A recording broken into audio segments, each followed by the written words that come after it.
36 years of basketball knowledge and life skills. Your host, Coach Goins, focuses on today's topics on and off the court, helping players and coaches achieve their goals. So get ready for another fast break episode of Basketball More Than a Game with your host, Coach Goins.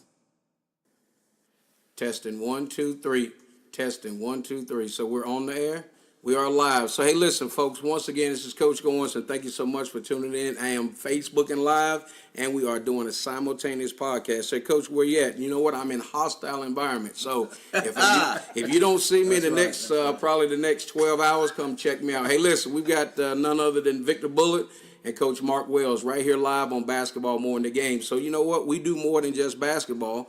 We talk about sports in general. So, hey, guys, welcome to the show. Thank you. Thank you, Coach. You know what? So, listen, we're going to be kind of hammering it up and talking a little bit about, of course, the Dallas Cowboys. So, again, if I don't surface, make sure you come check me out. But, listen, the most important thing we're going to talk about today, besides sports, is life in general. So, with that, as we see, we've got to my left, we got Coach wearing none other than Hall of Famer, NFL leading rusher, Emmitt Smith, and we got number 29.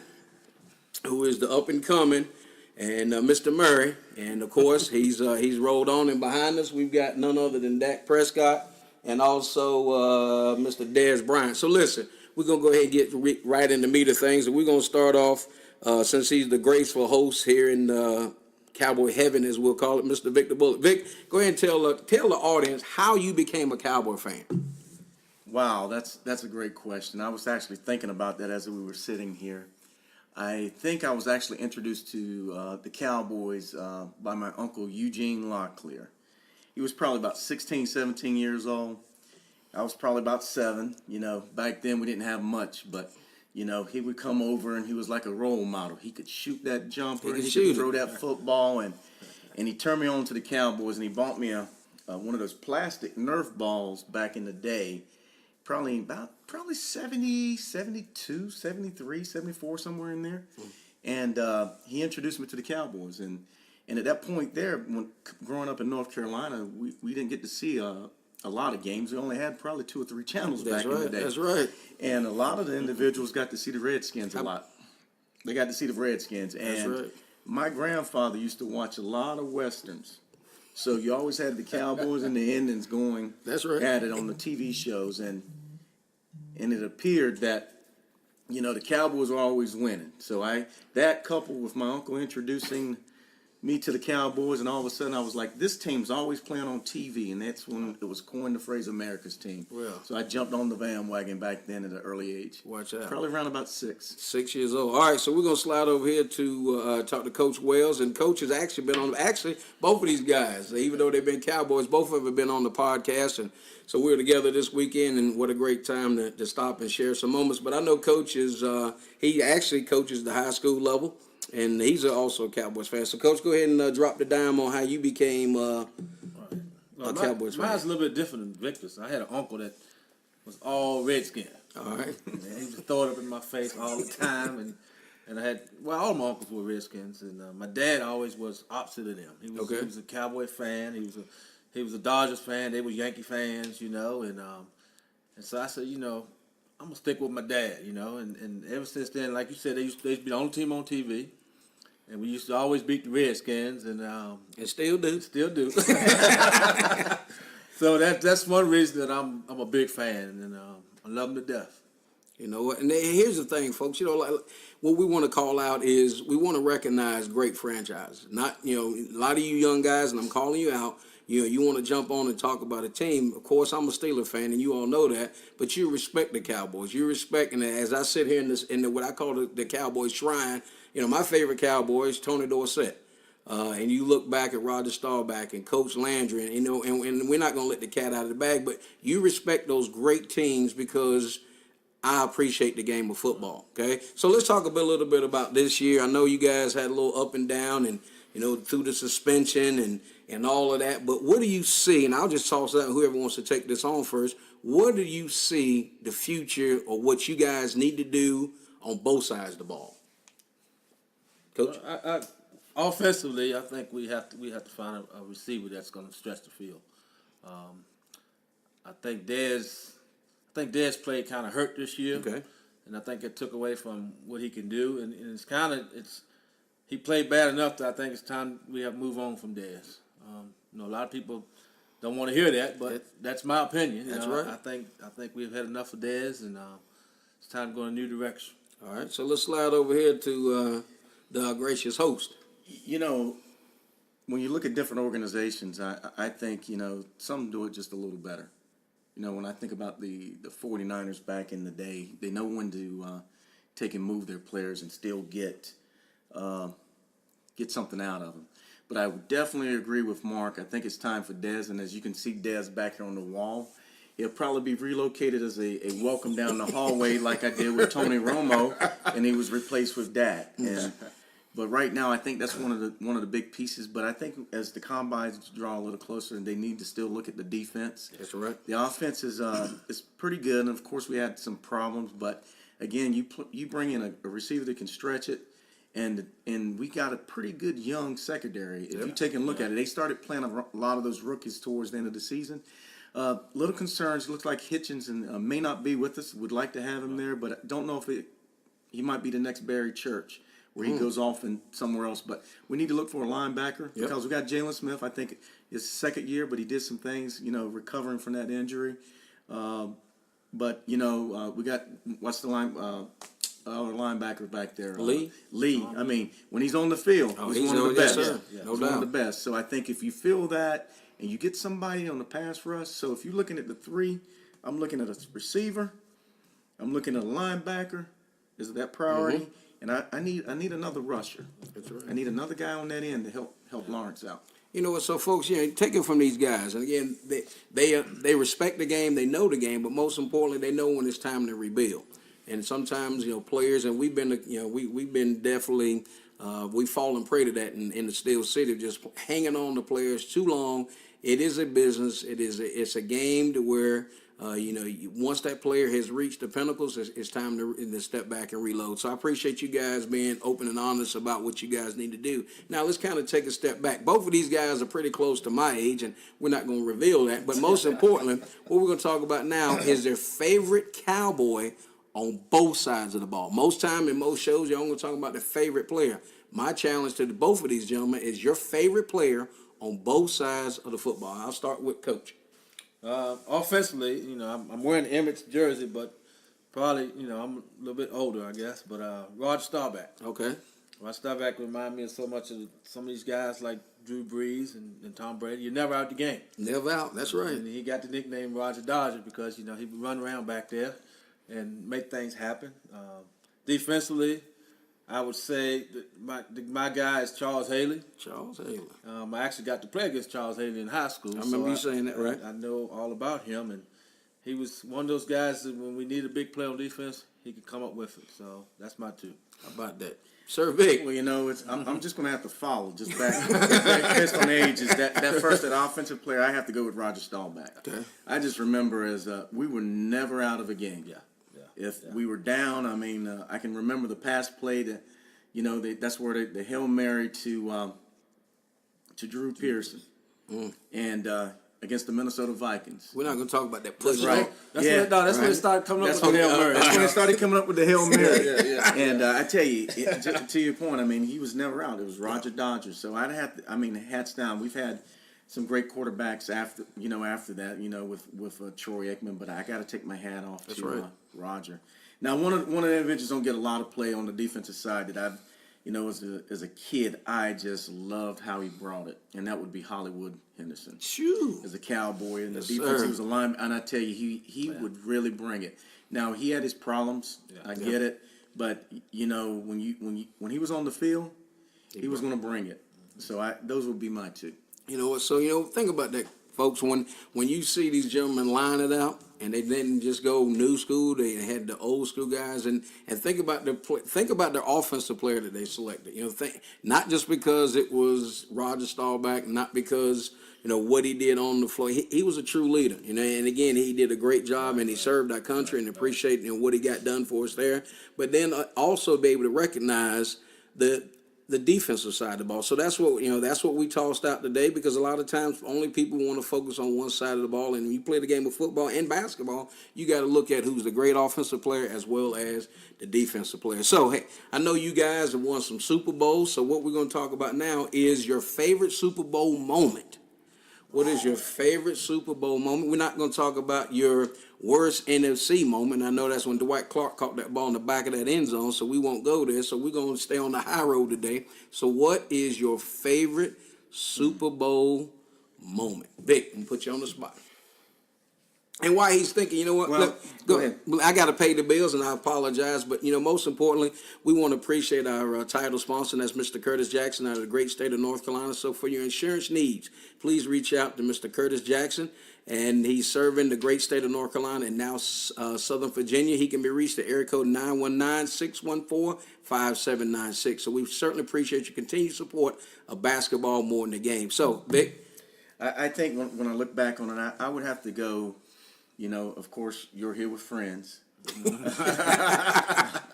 I'd have to go to the first time we beat the Steelers in the Super Bowl. Hold on, we got a technical difficulty. I'm just going. And the reason I say that is because, understand, our first two Super Bowls we won, there was a couple of defeats there in the hands of the Pittsburgh Steelers. And again, the Jack Lamberts and the Main Joe Greens and those guys, That's right. they were bringing it. Come on, keep naming it. And guess what? It was hard to go to school. That's right. On a Monday morning, losing something like that. In general, when the Cowboys would lose, but in a Super Bowl against the Steelers, and as a young kid, then I became, and we actually watched that Super Bowl together. Yep. Terry Brown was the MVP. Yes, it was. I think Donaldson was actually throwing him a couple of picks there, but I don't want to bring back that. Thank might be you. nice. Send him back into the insurance. That's right. But I would think, at that point, they're just when that whistle blew and having a win over another great franchise to say, hey, we're able to get over that hump. Yep. So I think that would be one of the greatest moments for me. All right, Coach. Well, mine was the beatdown of the Buffalo Bills. 52 Woo. points. Whoa. And it could have been even higher. Could have been higher. Leon Lent. Leon Lent, he made a name for himself that day, but that's got to be my favorite. And plus that one, it showed Troy Emmett and Michael Irvin standing on the sideline before the game, how they would looked up at the planes coming across, and just seeing those three guys just taking it all in. That brought back a lot of memories for myself, playing in big games. But that's got to be my greatest one. Because that was a long time period for that Super Bowl, right? Yeah. Because all the '80s we had lost and to get there. Right. And one thing I want to frame up that Coach just talked about was taking in the moment. So you young guys understand, if you're playing in the conference championship or you're playing in just your season opener, take that moment and take that full body of work that you work so hard for in the summer times and drinking the Gatorade and all that. Take that and understand, always capture that moment. And people talk about game face. You have to be able to develop how you can understand, because a lot of young guys, say rookies that come in the league and play in the Super Bowl as a rookie, Dan Marino, I'm not calling you out, but in that process is you don't realize how hard it is to get back to a Super Bowl, and not just to get back to the Super Bowl, but to win the Super Bowl. That's what's so important, okay? So, hey, listen, we want to kind of shift gears. I know we're talking a little bit about football. We got to talk about basketball. And the latest and breaking, the hottest news is all this controversy about all of these coaches, and we're not going to touch into that, but I want to get these guys' opinions about these one-and-dones, okay? So I'm going to kick it over to Vic. I know he's a big-time Carolina guy. He was at both national championship games the last 2 years. Lucky guy. To see his, a lot of people don't understand that when you get to go to the national championship and your team play in back-to-back national champions, that's an honor. And of course, we had that opportunity to be there. So let's talk about one and dones, and then I got something for you. Go ahead. Well, I think that's a great subject, because I've sort of been mixed, because I've been a big Tar Heel fan over the years, and the last 5 years, I'd say 6 years, big cloud over the program with that academic scandal, and we didn't get all the big name players. No, you didn't. Right? It hurt during you. that time That's play. so true. There was a lot of these one and dones that were actually going to the Kentuckys, going to Duke, and as a fan, I was like, I want one or two of those, right? We all do. I think every fan That's deserves an opportunity to see their team perform great, and I think it evens up the battlefields a little bit. But when I look at it, I think I changed my perspective a little bit because Roy Williams actually did something that was pretty impressive. He didn't have any one and dones other than the Bradley left last year. But when you take a look at over the past 4 years, he's in line to go to 3 straight Final Fours. That's right. And he's been able to do that by just taking good talent and them staying there for a period of time and crafting their game. Yep. And again, that doesn't all happen. That's the off season that really makes the player.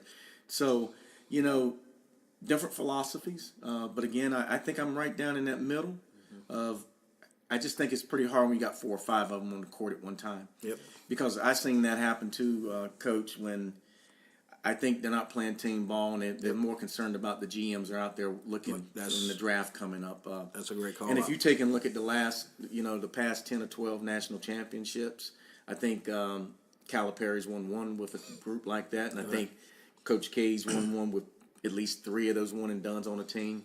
But it looks like it's the seasoned players that if you're looking for a national championship. Yep. But I'm not even trying to go down if the individual has the right and wants to go after the year or how I feel about that. But I think if you're comparing the two, I think, you most of the time you'll get there, based off of that seasoned talent. Yep. Coach. Piggyback off of what Vic was saying, I have noticed that about Carolina. I'm a big Virginia fan, but we're gonna talk about that. We're gonna talk about that later. But, now that's a stuff in defense. but yeah, Carolina has shown that by kids staying in school, you still can be good. The Dukes and the Kentuckys, like you said, they I don't agree with what they're doing. I think they should go back to the old rule. If a kid wants to come out of high school and go straight to the NBA, to go. If they end up enrolling in college, they have to stay 3 years, like they do in the NFL. Well, we know it's never going to happen in the NFL where a kid come out, but still, I think that if a kid enrolls in college, they need to stay at least 3 years. Yep. But if not, if they have the opportunity to go straight out of high school, let them go. But like you said, a team that has veterans is going to win out most of the times. And I would add to that, Mark, when you're taking this might be the year for a mid-major team because it's always every year you got these juniors and seniors playing these one and dones, and a lot of times I don't even call them upsets anymore. And you can see this year that a lot of the kids they're saying that's one and done. All these mysterious injuries have come up now. Some of them have missed games. Some of them won't be back for the rest of the season because they know the draft's coming up, and they've talked to GMs. And I think that's going to hurt some of these big teams. Well, I would like to add, too, is with the one and dones, once your name's out there, it's over with at that point. Because now, basketball compared to football, you may get a couple of years, right? When you come out even a year earlier or 2 based on how your age, but you'll get an opportunity to grow. Most of the time, if you're not in the top 5, you're not going to make a major impact to a basketball team. All right, and hold that point right there. What'd you say? We can, because she stopped it. I can always pick it up. It says no internet. I don't need that. No, I'm not on the internet. Yeah, no, but it's just okay. In reference to, and again, I appreciate both of these, gentlemen's comment. They're exactly right. Just my 2 cents were, I'm selfish. I love the game of basketball. I really do. And if I'm gonna kind of turn the hands of the clock back. If I miss knowing guys for 4 years, I miss everybody being stacked. Back when we were growing up, you knew the players in Maryland, you knew all the guys at North Carolina State. The only team I really struggled with was Clemson, because I knew Larry Nance was there, and other than that, but everybody else, you knew all 4 players, and when they made that transition, you can kind of keep up with them. So it's a kind of two-way street. I think the NBA likes it, because in that way they can kind of filter guys in quicker and get them out. But I don't want to get into the politics of it. And to these gentlemen's point, if a kid's able to go and he can go, let him go. But the thing now is, it is hurting college basketball. And when I said, why is it hurting college basketball? Is because they're missing that experience. When that kid stays for 4 years, Grayson Allen, Your man Barry at Carolina, the things that he's been able to accomplish, and trust me, you better be careful and better watch them Tar Heels, and we're going to get into that right now. So, Vic, I'm going to put you on the spot. I want your final 14. Whoa. You know, I watching my Heels at the beginning of the season. We had 3 bigs, and everybody says, "But you got 3 bigs. You should be good." I'm like, okay, pull the stats on the 3 bigs. They're going to be ranked like, they may be like number 2 or number 3 out of that state. However, that's like maybe 185, 150, and some 260 in the total ranking. Now, compare them to the Carters and the Bagleys of Duke. That's a significant drop-off, right? That's right. But with that said, they've become a pretty dangerous team over the past 5 or 6 games because the way Roy's running the offense, he's running it with 5 shooters. And they can shoot it. And the key to the tournament is point guard play. That's it. You got to have a point guard. And Barry's, he's been to 2 of them back-to-back. So it's not going to surprise me now that I'm seeing this is that I'm probably going to have him right there because they've got all the pieces to make it work. That's and right. I'd like to see them cut the nets down again. But what I said earlier, those 3 bigs will be better next year because they're not one and done. Right, that's true. All right, so listen, we're going to slide over here to my left, your right, and to the number 1 team in the country. They haven't been the number 1 team in the country since 1982 when the big fella, Mr. Ralph Sampson, was on that campus. So let's talk about, and before we talk about UVA, I want to talk about Tony Bennett as a coach.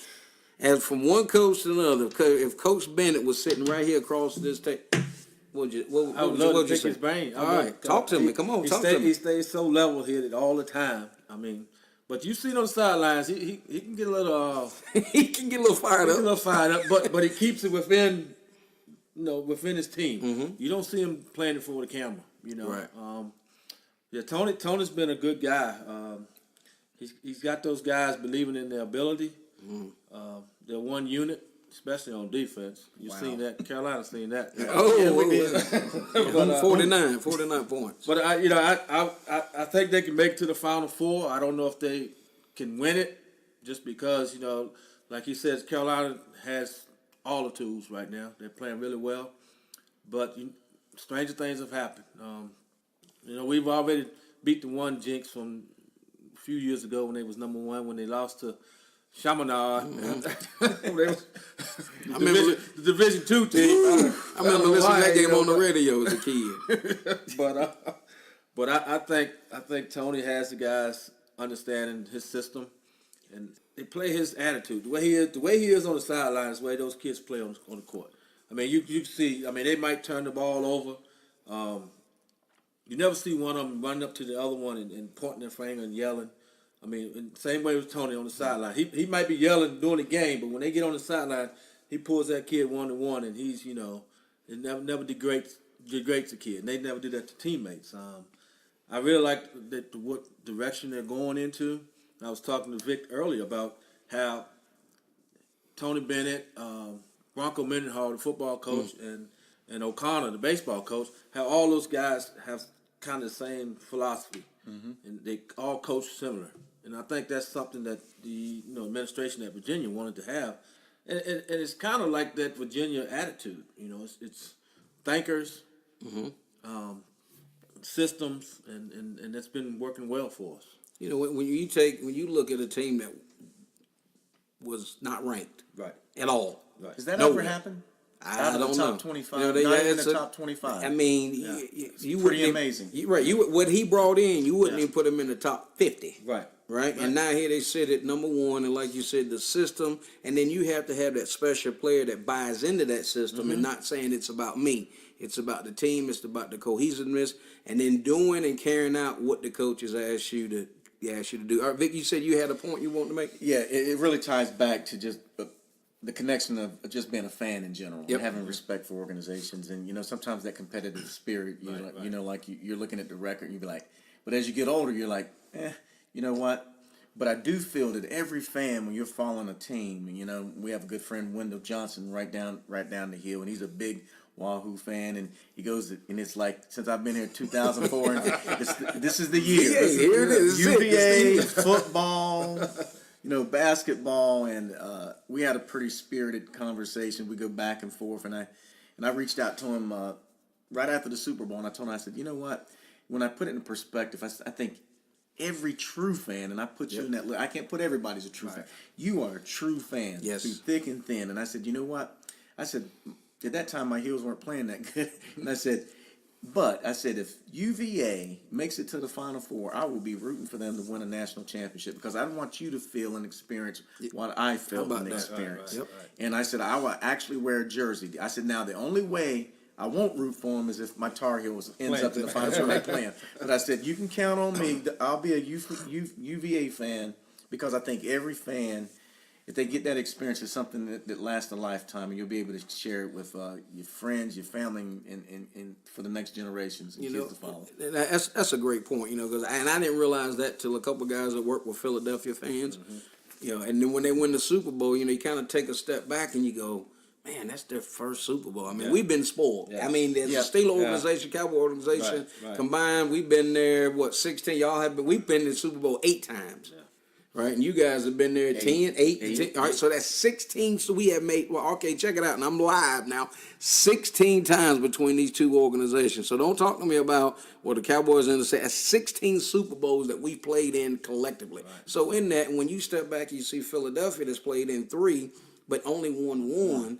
Then you step back as a fan, and Vic just called it out for Wendell, is to say, wow, look at the blood, sweat, and tears. Right. And a lot of people will forget that the year after Ralph graduated, UVA was in the Final Four when they had Holden Polynice. Yeah. So a lot of times when people say, what causes that, and it's you may be one player away. So to these gentlemen's point, Carolina, we're from Vic and I from North Carolina, coaches from VA, and we understand how people get on that bandwagon and just have that passion, have that desire for players to be players. But you know what? It's a great time as March Madness starts approaching. We're wrapping up the final a couple weeks of regular season as we get into the tournament play in the Final Fours, and we hoping that Carolina will be there. We're hoping UVA will be there, and you know what? And I want to throw my Blue Devils in there. It'd be just great. And somebody said, all ACC Final Four. You know what? I don't care. Dial it up. It can happen. It can line up. But listen, coaches they do a lot of work. And I know both of these guys. Coach does it every day. Vic, he's heavy involved with Act Sports and behind the scenes. But there's so much that goes on in the world of sports. A lot of people don't recognize, and coaches only look, for the wins or losses, and that's that's how they're judged. But you look at Tony Bennett, and people forget he played in the NBA. Yeah. He played for the Charlotte Hornets. You look at Roy Williams, what he's mastered at Kentucky. Vic and I was talking about this the other night. He's won 400 games at Carolina and 400 some at Kentucky, and he's 800 Kansas, and then Carolina. So now he's over 800 some wins. I think he's like 9th on the list overall. And then people want to talk about that. So you know what? As we get ready to move into the final segment of the simultaneous Facebook Live as well as the podcast, we want to talk, and we're going to call this segment In the Paint. And what we're going to talk about in the paint is what that looks like from a perspective off the field. I know you called out Hollywood Henderson. I know you've seen it in your career as well as everyday coaching. We're going to toss this out. What are some key components that these young folks need to look at when they're off of the field? And I'll start with you, Coach. Well, I guess the biggest thing with the generation today is respect. They always talk, they want respect, but they got to give respect to get respect. I talk to kids about it all the time. We have a couple kids right now that could be great players for us in the up and coming years here at the high school. But you go in the classroom and you observe them in the classroom, and the teacher's talking, and they're back in the classroom talking, and you constantly telling them, respect the teacher, and they wonder why they can't do this. I said, because you're not listening and you're not being respectful. But I think that's one of the biggest things. And like these guys we talked about, Rod Starbacks and the Tony Bennett's and all these guys, they are people that these kids need to look at and say, okay, these are respectful guys. Mm-hmm. And I think that's the biggest thing kids need to look at today. Vic? And just time with the respect, and I totally agree with, and I think it's that, like you said, it's bigger than the game. Mm-hmm. And while you're in school, you really have to apply yourself academically. because someday the cheering will stop. Bingo. It doesn't matter if some individuals it stops at a very early age. Never make it to high school, right? Whoa, hey now. Big drink. And guess what? And you got a lot of kids that go out there and they're playing these PlayStations and they think they can hit a 3-point shot. Right. They're going to be the next Steph Curry out there. But the reality is that only very small through that will get that opportunity to do that. So I feel that one of the biggest things is the academics. You've got to position yourself life after sports. That's so Sports true. is a vehicle. Yep. That's gonna, once that's over, it's over. Now you get an opportunity to take and be another impact. We had on the news the other night. Just shut up and dribble. Yes. Right. Wow. But Yep. but at the end of the day, that was a vehicle. But that LeBron James, he brings it. Yes. Nobody was talking about how many college scholarship he provides in the state of Ohio, his home, every year. So again, it's academics. Academics tied directly with respect, because you can't get that if you're not respecting the teachers in the classroom. Wow. You got to be connected there, because it's that big. You got to have it. You know what? So, folks, you may say, Coach, man, this show has been popping. And what do you think? I mean, I've got Victor Bullard and Coach Mark Wells, and both of them have been on the podcast. So, listen, as we start wrapping this thing up, always remember you can check me out on my Facebook page, YouTube, podbean.com. Go to coachgoins.podbean.com. I'm on Lionfish Entertainment out of Los Angeles, California. So we are just looking for great things. And also you can hear me on Saturday mornings at 10 a.m. on ESPN Radio on Out of Bounds with none other than NBA Hall of Famer Ralph Sampson, as I can do my weekly topic on Tip of the Week. So listen, we're going to toss it back to these guys one more time and give them a nice, we're going to call it the punt return. And we're going to give them closing comments. And so what we're going to do, we're going to kick it over here to Coach Wells for his closing comments. Coach? I just want to say, it's been an honor to be, here with a fellow Cowboy and this Steeler here, but but it's been great. I'm glad that we've been able to come on today and talk about different aspects of the game. Not only football but also basketball and also life in general. So thank you very much. I appreciate you, Coach, man. And we always got time on the mic for you. All right, Vic. Again, I would like to it's a great opportunity anytime to be associated with another Cowboy fan and be on a set with someone. And that includes our Steeler fans too. That's right. But one thing I would leave with, if you got a dream out there, you got a goal out there, and especially if it's a dream, that dream isn't just meant for you. It's meant to be shared. So continue to drive it, but remember to share it. Because once you get everybody else attached to that dream or that vision, you don't have to push them. They actually be pulled to it, right? And it takes a life of its own. You'll be surprised what that will turn into.